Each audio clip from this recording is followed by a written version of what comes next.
Hey there, and welcome to another episode of the Sarah Renee Show. I'm your host, Sarah Renee, and today's episode is a special one. I'm celebrating my 13-year sober anniversary, sober birthday.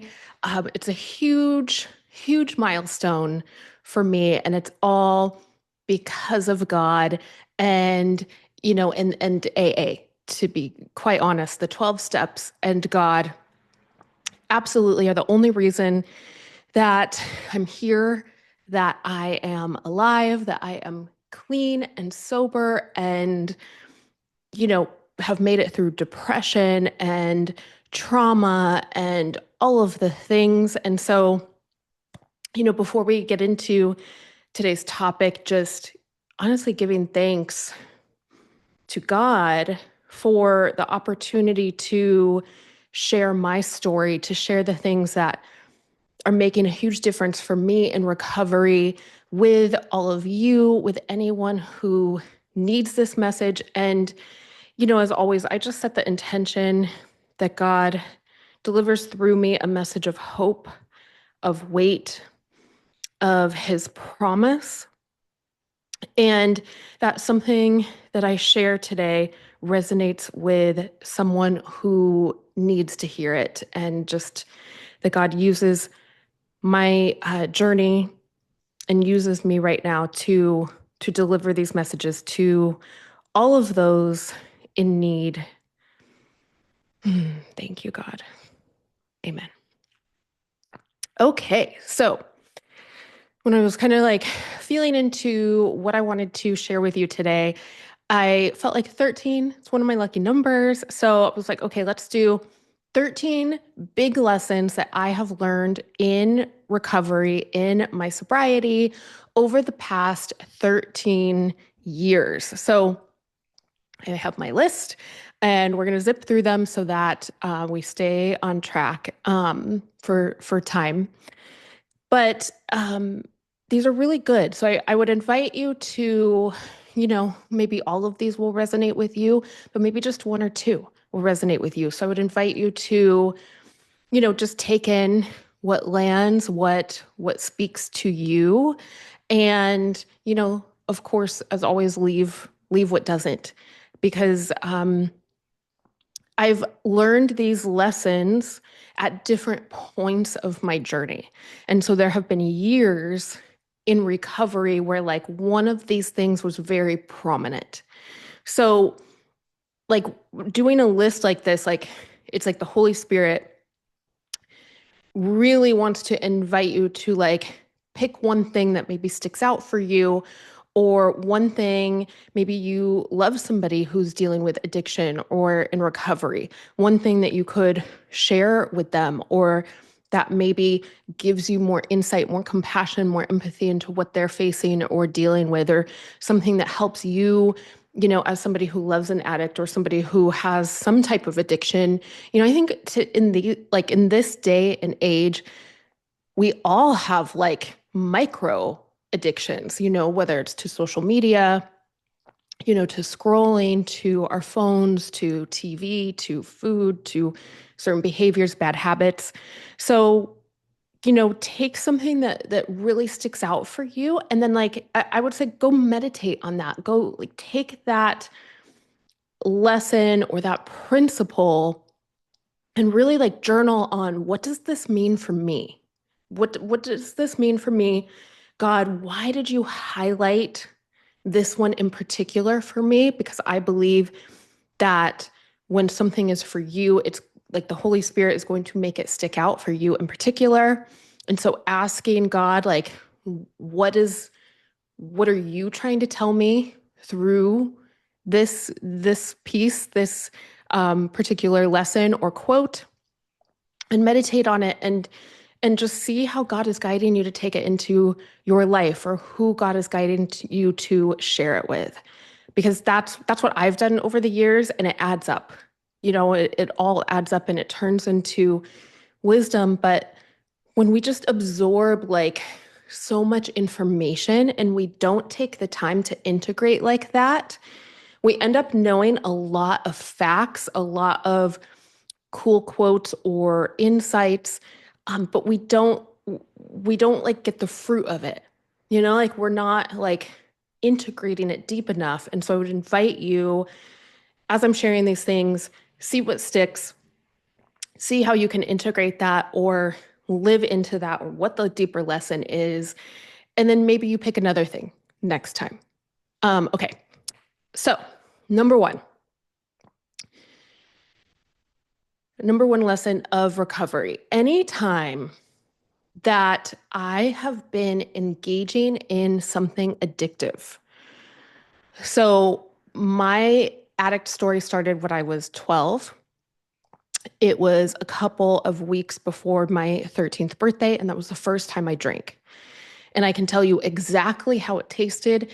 I can tell you the song that was on. I can tell you how I felt before and after.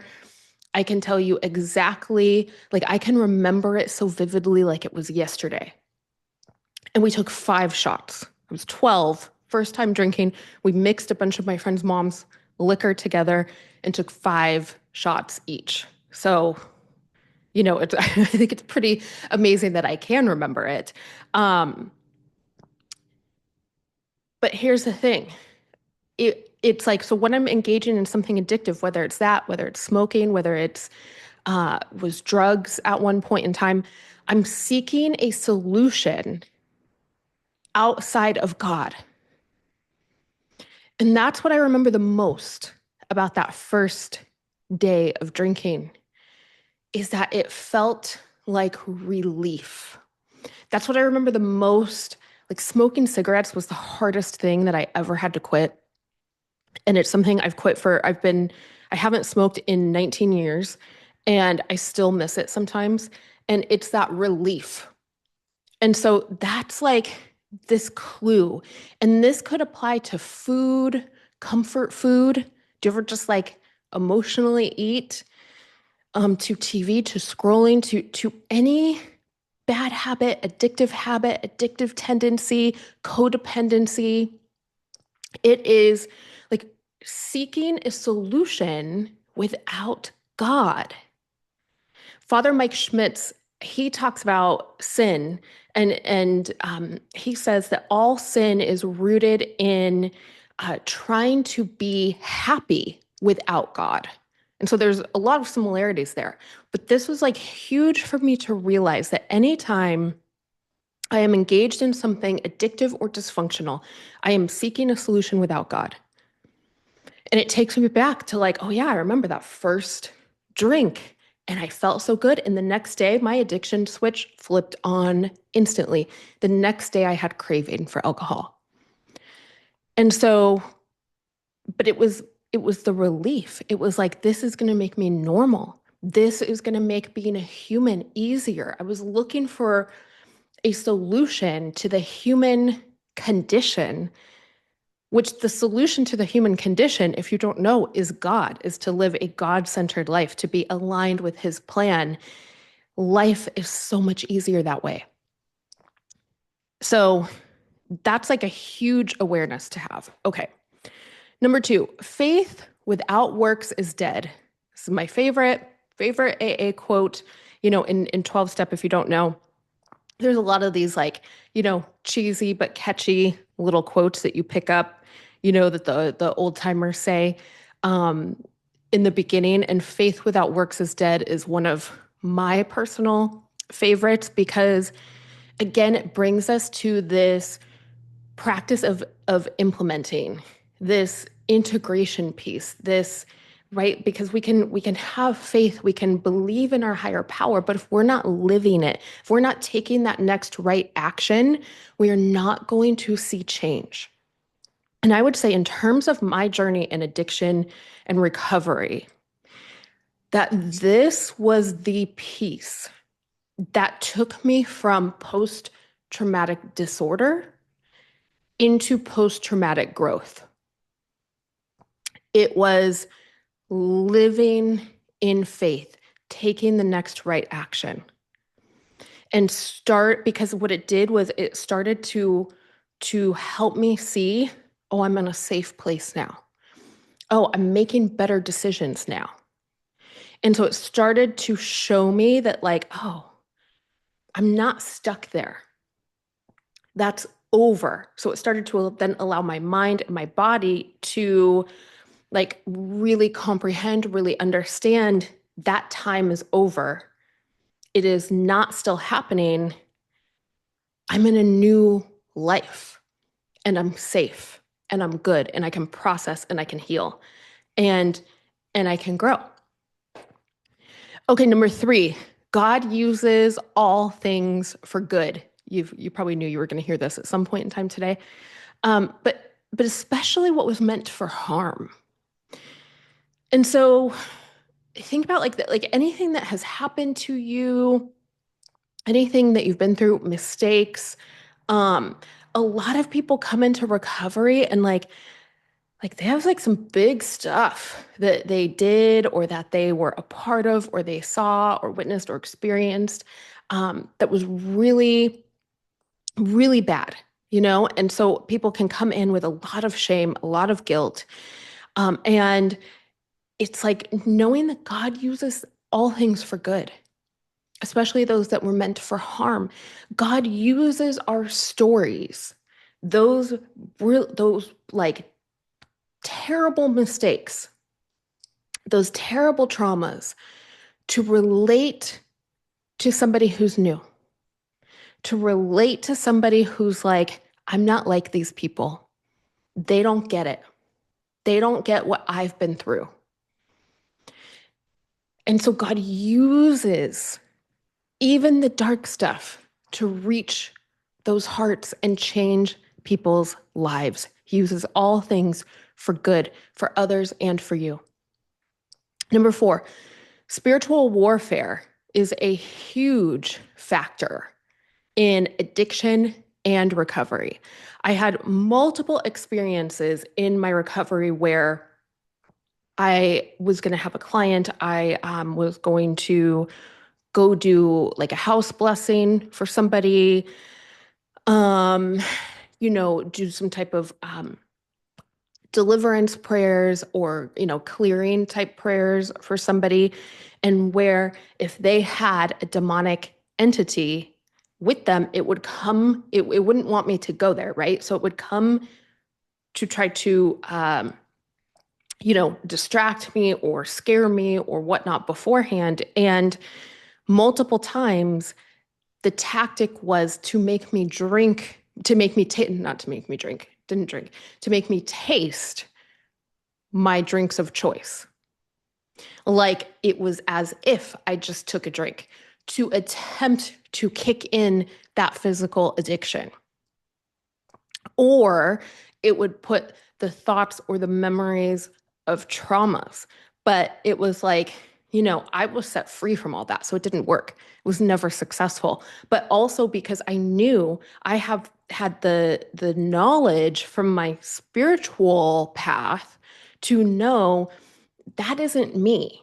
That is something outside of me and it is something bad, and to rebuke and reject that right away. And to pray to God for that protection and that truth and that wisdom and the discernment to know that. But a lot of people, when they're using, their defenses are down. Drugs can be cursed. That's something new that I learned. Like people can put all kinds of curses and weird black magic stuff on them. So, you can get exposed to dark things, to demonic spirits in active addiction. So it's really good to, have a really solid prayer life, have your belief, your faith, and to be rebuking those spirits or getting any help that you might need from that, whether it's from a priest or a pastor or, somebody like me or whomever, and depending on, the severity of it, but and that's why that takes us into our next point, number 5, spiritual health is the top priority. So spiritual health is the best spiritual warfare that you can have because you're having that discernment, So you recognize, oh, this is something dark. This is not me. You can kick it out right away. You can close that door right away. You are like in just a really solid place. So you're not opening up. You don't have those vulnerabilities for attacks. But also, what I have found is that because like 12 step is a spiritual program, that when we are spiritually healthy and we are working a program, we are like living a spiritual path, using the tools. So again, not just believing, but practicing prayer, practicing meditation, maybe reading scripture, journaling, doing some type of spiritual growth work. The mind and the body follow. And for me, I've done a lot of mindset trainings and work over the years. I've done a lot of nervous system and trauma healing work and trainings and all of that over the years. And what I have found is, for me, the mindset stuff and the nervous system stuff never worked on its own. It never worked until I um, started taking what I was learning there and made it and integrated what was biblically aligned, right? And then matched it with my spiritual piece. Then I started seeing improvement. But also it was like in 12 step, when I was just focused on God and prioritizing my spiritual health, everything else started to clear up. Everything else got really just in line. And so when you prioritize your spiritual health first, all of the other things come together. Okay, number 6, resentment. Okay, this was a huge thing that I recently learned. Um, I always thought resentment was just kind of like another word for anger or bitterness, but resentment actually means to re-feel. So think about that. It's not just holding on to, like, I'm angry at this person because they harmed me. It's like it's we are re-feeling the hurt, the betrayal, whatever the hurt was, and the reaction and the response to it. And so that is why resentment is poisonous. It is deadly. I believe that it is deadly for everyone, but it is deadly quicker for anyone who's an addict. We cannot afford to hold on to resentments. We cannot afford to keep reliving, refeeling everything from that old life, And God tells us, like, when God renews us, he says, the past is over. The past is done. Like, you are a new creation, right? Like, you are a new creation in Christ when we're talking about Jesus. But like, this is huge. Like, we need to clear that up, And so whether you do 12 step or maybe you're not an addict and you're just on a spiritual growth path, looking at any resentment, anything that you are re-feeling and saying, like, okay, so this is like emotional wounds, past wrongs, stuff that has been unfair. Nobody is trying to say that it doesn't matter, that it didn't happen, that it shouldn't still hurt, that it wasn't wrong. But there comes a point where, for your own quality of life, you have to work through it and release it and let God take care of it. Let God sort through it so that you can stop living in it and start living in the vision that God has for you. It's huge, life-changing. Okay, number 7. Addiction creeps in all sorts of ways. I kind of touched on this already, but thinking patterns, bad habits, TV, social media, work, food. This is where, like, and I didn't believe this for my first couple years of recovery. It wasn't until probably like 3 to 5 years in that I really started to see, like, oh, Yeah, like, I'm definitely an addict, right? Like I can definitely see where that creeps in, where God gives me this daily reprieve from cravings, from addictive like pulls or temptation. And I'm not cured. It's not gone. And that doesn't have to be scary. It doesn't have to be negative. I feel like I used to have so much negative connotation about that. And it's like, it doesn't have to be that way. It's just, hey, this is how my body and mind has been. It's just an awareness. And it's really a gift because when you have to pay attention to stuff like that, you're going to stay in balance. Everybody gets thrown out of balance. Balance is kind of like a big picture thing versus a day-to-day thing. But I find that like when you have to pay attention to this because you're in recovery and it's a really big deal, it you have to look at like, do I have like some workaholism? That was a big one for me. It was huge. And it got really toxic to where I was identifying as my business, not as me, not as a child of God. And, that's really unhealthy. It doesn't allow me to do my job in an effective way.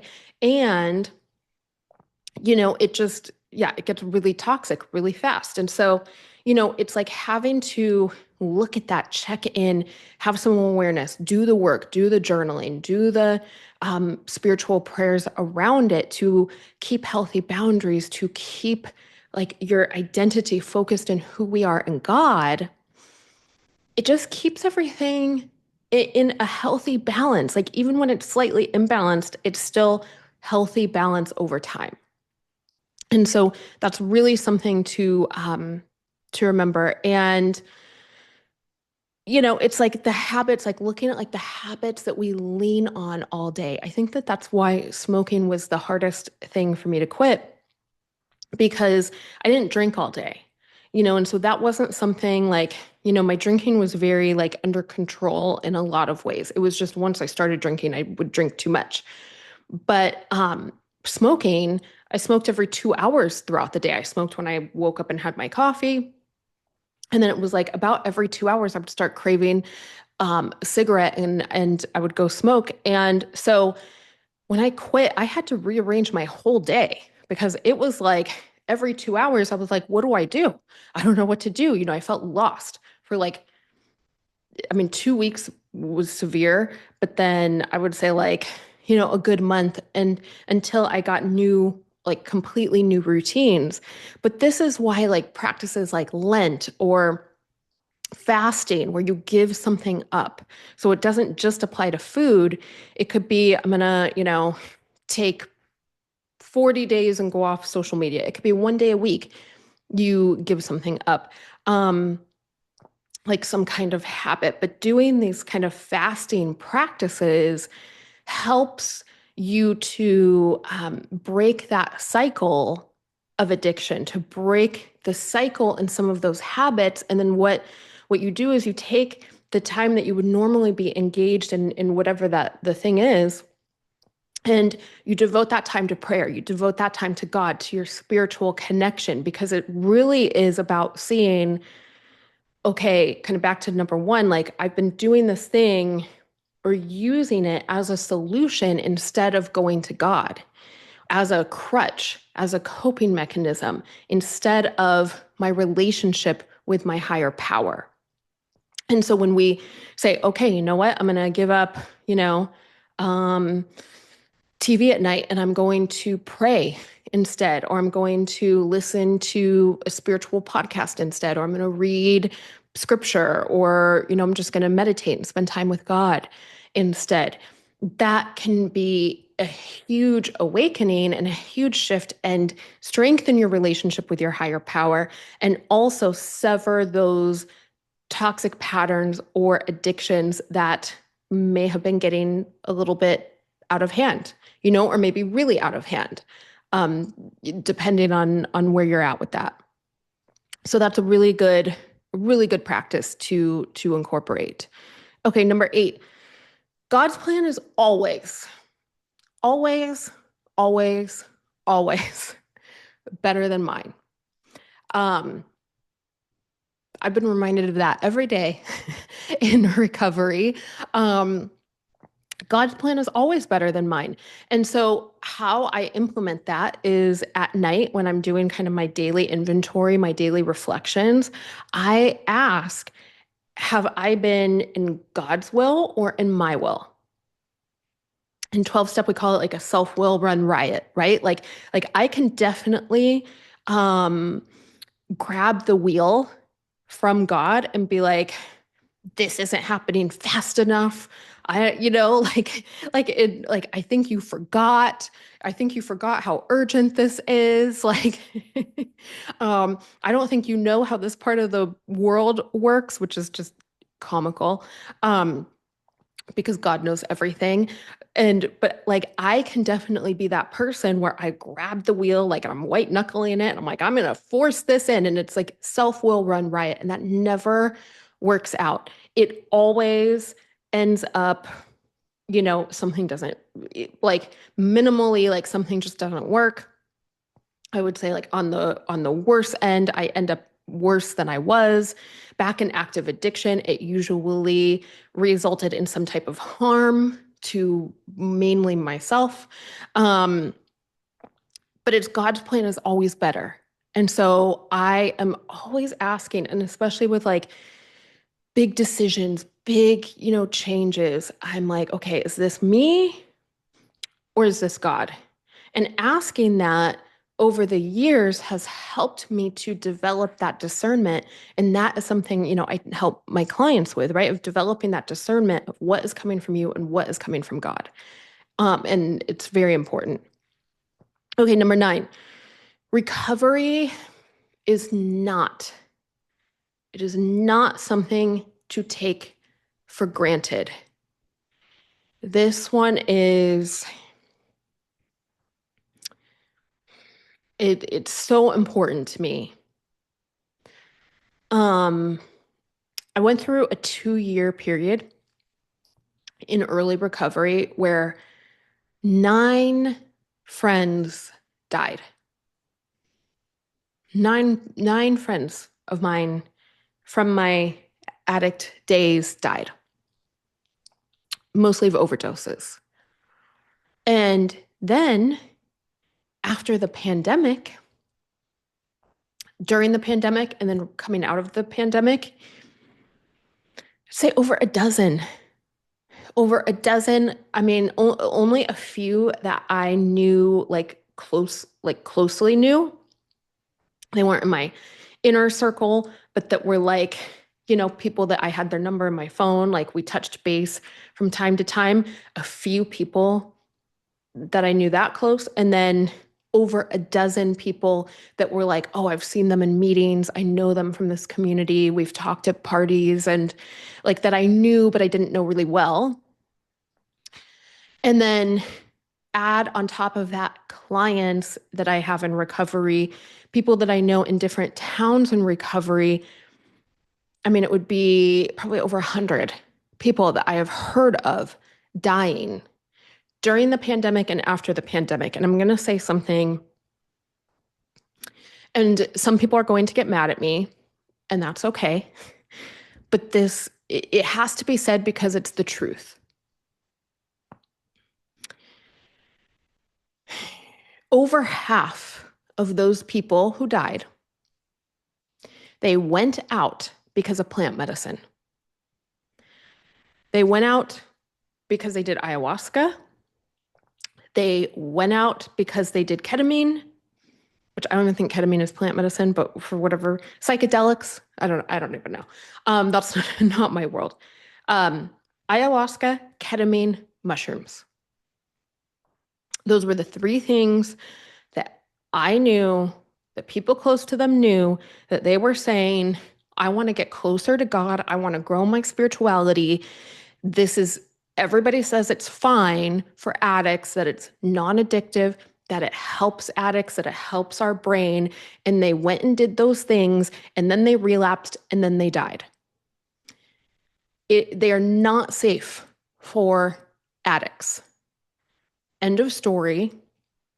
Maybe there are exceptions under medical supervision, I suppose, where, and I think some of the studies that have shown them working for addiction, the person has been in active addiction, not in recovery. But every person that I know that has done those things, or rather, hold on, reframe. Every person that I know who died went out on those things. Every person that I know that has done those plant medicines is drinking or using again. I do know some people who aren't dead, but they are drinking and using again. They are not sober. So, I mean, maybe they don't feel like they have addiction anymore. That's between them and God. I have no judgment. But I feel like we need to be honest about it, in that it is not just safe for addicts to do, and that you don't need those things to grow closer to God. Oh my gosh. Okay. I can make a whole video on that. Please, prayer, meditation, journaling, spiritual practices, spiritual retreats, prioritizing your spiritual life. That is the way to grow closer to God. Okay. I'm off my soapbox. But back to that, don't take recovery for granted. Don't take your sobriety for granted. It is a daily gift. Be grateful. Don't take somebody that you love, their recovery, for granted. I know it's easy. I know I have close friends and family members who, they love me. They're my biggest supporters. They don't think of me as like somebody who struggles. So I wouldn't say that they take my recovery for granted, but they don't really think that it's like a risk that I would relapse. And I'm not at risk for relapse right now that I would be concerned about. But I am grateful every single day. I am aware that it is through the grace of God that I get to live this life, and never, ever, ever, ever take it for granted. And just, don't take it for granted for the people that you love, because it's a gift. It's a gift that God has given them. And, it's a gift every day that you get to see them, that they're sober. It's a gift. So that's a big one. Okay. We're almost there. Number 10, some type of inventory with a confession is vital. And I feel like everyone should do this, addict or not. Okay. And what I mean, so in the 12 steps, we have step 4, 5, 6, and 7. Yeah. 4 through 7, which starts with, we make a list. So this is like the inventory piece. So in 12 step, we make a list of our resentments, and then we have these like resentment worksheets with columns, and where it helps us get into, okay, what was my part in this? Like, where was the selfishness? Where was my role, right? And so then we have the part that's ours to clean up. And so we have what we need to forgive, and then we have the part that we need to take responsibility for. So like I help my clients with that in different ways, right? Like as we're mentoring on different situations, we go through, we kind of dissect it of like, okay, this is this person's, this is maybe there's some unforgiveness around here that we need to shift. And then this part is yours, and let's dig into that and do some deeper healing around that. Okay, but then there's this step that's vital where we admit the exact nature of our wrongs. And then after that, we are willing to let God remove our defects of character. So that's AA lingo. But people, like, anybody in church talks about this as confession. You go to God, maybe you go to a priest, right? Depending on what branch you're in and how they do it. For some people, it's like, okay, you like the congregation, like you bring everything to God. But you could bring stuff to a pastor, to a spiritual advisor, to priest, depending on your faith. But of really confessing the exact nature of anything that you've done or felt that's been wrong, the exact nature of your wrongs, and then being willing to let God clear you of those things, to break those agreements, those vows, those patterns. Again, like I do this with my clients in totally different ways than we do in 12-step, but it's it's huge. It's huge because guilt and shame and just that like emotional baggage, like that weighs you down and it just blocks you from fulfilling God's purpose for you. And it comes back to that. We refill the guilt like we just did it yesterday. Like you're not receiving that forgiveness, receiving that grace of like, hey, you're human. You were in a dark place. You did something dark, like, yes, you got to make amends. Yes, you got to like, atone. But like, God doesn't want us to carry that guilt.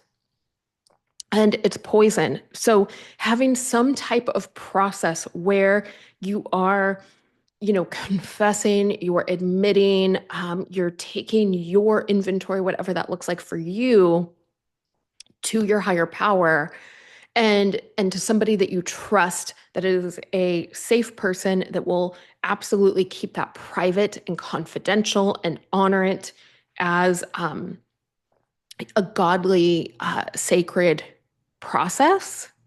Very important, not just like family members or friends, even if they're good, even if they're loving. Like I feel like it would be better to have somebody that was unbiased and like truly valued. Like this is like there's a sanctity here with God.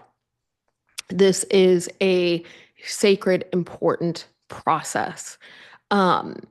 So that like they're the type of person, they're never gonna like bring it up again. Like they're not gonna like use it against you or gossip about it or anything like that. But yeah, and then allowing God to remove those from you, those patterns, whatever it may be, getting to the root cause, like, and really receiving God's forgiveness. Huge. It will bring you more freedom than you could ever imagine. Okay, number 11. This is a huge, huge pattern that I see, I would say with 99.9% of addicts. It is the core wound of separation. This core wound of I don't belong. This core wound of like, I don't belong either in my family, in this community, in this human body, in this human world. So again, kind of that like the wound of human condition. But guess what? God calls us to be set apart. God sets us apart. So it's like this core wound of I don't belong in the world. But do you see? It's not a wound, it's a truth. And it's not bad. It's good. So when we find our belonging in God, then God leads us to these people, these communities where we can feel a sense of belonging because they're his other children who are aware that they're his children. They're living aligned with him, with that vision. And so God brings us to those people who are like our people, and so then you can find a sense of belonging, but it's not in the world. It's all in God. And that is how we are designed. But I think oftentimes, like, nobody tells us that.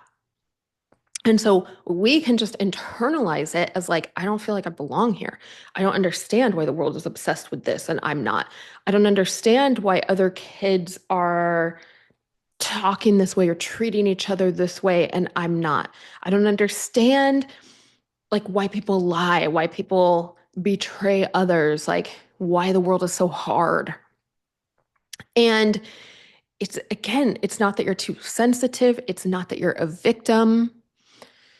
It's that God has called you to live in a different way, but with compassion, not judgment. Right? And so when we connect with God, God teaches us how to do that. All right. Number 12, willingness. The willingness to enter recovery, to receive help, to ask for help, to do inner work. You know, like my clients who sign up for mentorship with me, they are willing to dive into this work together. The person who's going to meetings, who doesn't even get it right away, or who is angry and everyone, but they are still showing up. They are willing. Willingness saves lives. People who are willing to try therapy, willing to go work through their trauma to see if it could help. Willingness saves lives. Refusal to accept the reality that we all need help sometimes, the refusal to accept the reality of, I have an addiction, of like, I can't do this on my own, of I'm battling something. It's really hard right now, and I don't know if I can do it by myself. The refusal to accept those things when you are in it is deadly. This is like going to AA. I was very resistant. So when God came to me, I was on the bathroom floor, really sick from drinking too much. God came to me, said, "Are you done yet?" I said, "Yes." I accepted God's help. But then I was like, I don't need meetings. I'm not one of those people, which is so funny because I have heard so many people say that to me. I'm not one of those people. And I'm like, actually, you're exactly like these people. Because in myself, I was exactly like those people. But that's just, it's what people think. And it's usually a lie from the disease or from the enemy. And that's what keeps people from getting help. And it leads usually to some type of death or incarceration or something, a harder rock bottom. And eventually, if you keep refusing help, it will lead to the end of the road here. So refusal to accept reality, to be open to healing, to be open to surrendering to your higher power is deadly. Willingness is the difference of why some people get recovery, why some people make it, and why others don't. It's willingness. And last but not least, probably the most important one. I am Sarah. I am a grateful, recovering alcoholic. I am Sarah. I'm an alcoholic addict. That sentence does not mean that I am going to attract addiction, attract more sickness. It doesn't have to be a label of illness. In the beginning, it is, because again, it's about accepting reality. I can't drink like a normal person. I still can't, I can't drink like a normal person. I don't want to go try. I have zero desire to go try because I've already learned that lesson several times. I'm good. I love being sober. I don't even miss alcohol anyway, but I know that this was a really hard thing for me because of like knowing, life and death are in the tongue, and what we speak, what we claim about ourselves is important. So here's the distinction that I have learned. Okay, in the beginning, it is important to see that my body is made differently. I have, I always thought of it as an allergy. It calls it that in the big book. When I drink, when I put some kind of speed into my system, I just want more. Something flips. It is beyond my control. I have no willpower. And so I have to live abstinent of those things. So in the beginning, it's like you're retraining your brain. You're repeating it at these meetings so that you can know, like, I can't. So it's like you're defeating the enemy. Okay, you're defeating that voice that says, "No, I think you can. I think you're good now. I think you can do it." No, you're defeating that old dialogue. So that is what it's about in the beginning. It's not about being sick. It's about changing the inner dialogue around your using drinking behavior, whatever it is that you're recovering from. Then there's like this shift that happens at some point where, because you're in recovery, like it shifts. So when I say that, I don't feel any, like, it's like that term doesn't identify as an illness to me. It identifies as a gift. I am so grateful to be an addict. Are you kidding me? I am so grateful that I'm forced to live life sober, because living life sober, God has built me into this spiritual warrior, like having to face struggles and loss and depression and anxiety and big changes and heartbreak and letdowns and pain and all of this stuff without any anesthetic. It has forced me to rely on God so much more than I would if I was able to numb. And it has built me, God in that has built me into a spiritual warrior where I have a strength that is God's strength that I wouldn't have if I could drink like a normal person, I don't believe. For me personally.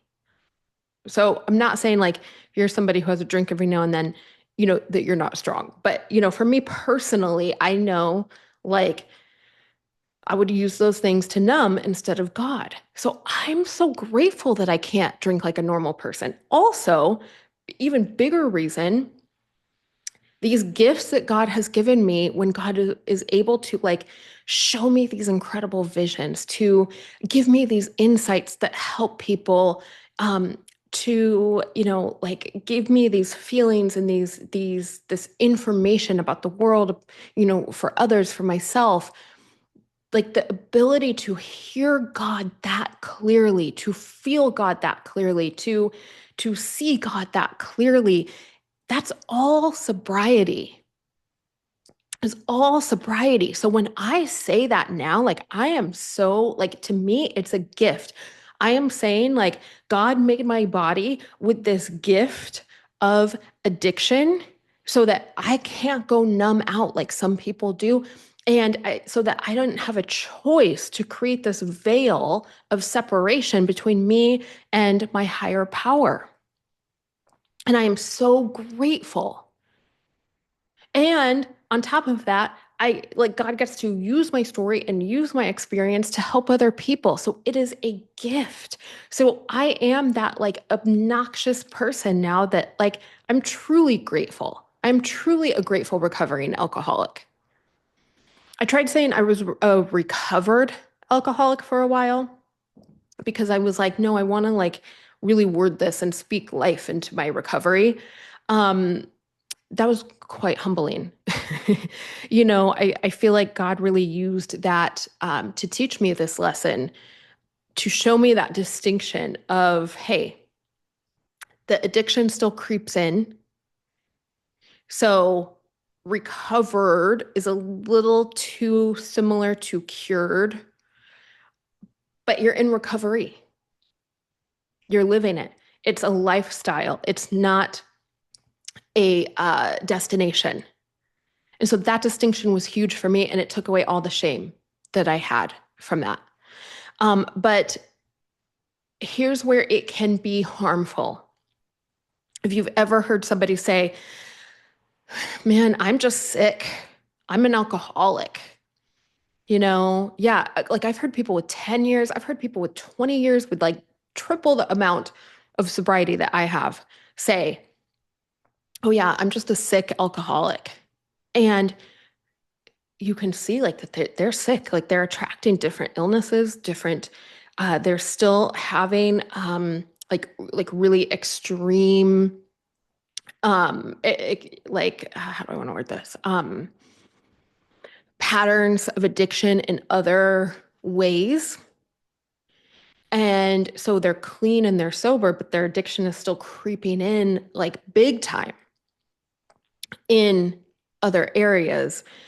And I do feel like if you're internalizing and you're saying that, like, especially if you're saying it like, 5 nights a week, one night a week, regularly, with that distinction of it's an illness, it's a sickness, it's something wrong with me, that can get murky.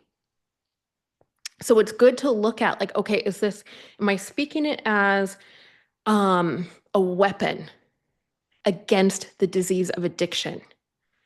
A weapon that is a white flag of surrendering to God because I'm an alcoholic and I can't do it on my own?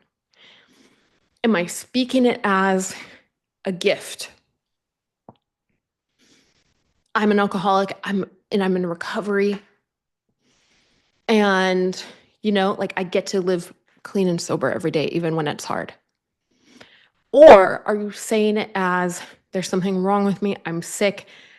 I can't live life like you. I can't be held to a higher standard of treating people with respect, of, living a certain way because there's something wrong with me. Very different. I look at my recovery and my addiction, it forces me to live at a higher standard. I can't afford to hold on to resentment. I can't afford to have really unhealthy habits. I can't afford to abandon myself. I can't afford to have weak boundaries. I can't afford to be selfish. I can't afford to do certain things that are really harmful for myself, for too long. I'm sure there are some other ones, but you get to like, I look at it as like, okay, like I can't afford to neglect my spiritual health. That was the big one I was looking for, right? Like it forces me to operate at this higher level, to prioritize things that I wouldn't have to prioritize if I wasn't. You see, so it's a gift and it holds me to a higher standard, but that is how God shows it to me. That is how I choose to see it. And so we do have the power of choice there. I don't see it as an excuse.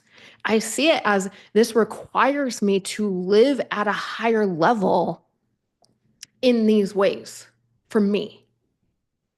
This requires me to be more mindful. It requires me to do a whole lot more journaling. It requires me to be more disciplined with my thinking, with my behaviors, with my sleep, with my, right, like with certain things, with my honesty. And so it becomes a gift and something that I'm grateful for versus an excuse. And that is the distinction there. And I feel like that will help a lot of people who are resistant to saying that. So if you know anybody who struggles with that, send this to them because I would love to just present that to them and see how it lands. If you know anybody in recovery or struggling with addiction, please share this episode with them because maybe something here will resonate or help them in some way. And just thank you so much. Thank you for being here. Thank you for being in my community. I wouldn't be able to do any of this without being sober. And so just thank you for celebrating with me 13 years of sobriety. It's such a blessing to get to spend my recovery with you and to share my recovery with you. It means the world to me. So thank you so much. Thank you for so many of your like just heart-filled, like deeply touching messages and comments. It has made, it made my day. And over the weekend, like it's just been so, so special. So thank you truly so, so much. And thank you for being here. I love you. And I look forward to seeing you soon. We got some fun things coming up on the show. fun things for the holidays. So stay tuned for that. And a new course is coming out very, very soon. I think you're going to love it. So I'd love to see you there. Okay. I'm going to let you go. Have a beautiful rest of your day, and I'll see you soon. Okay. Bye.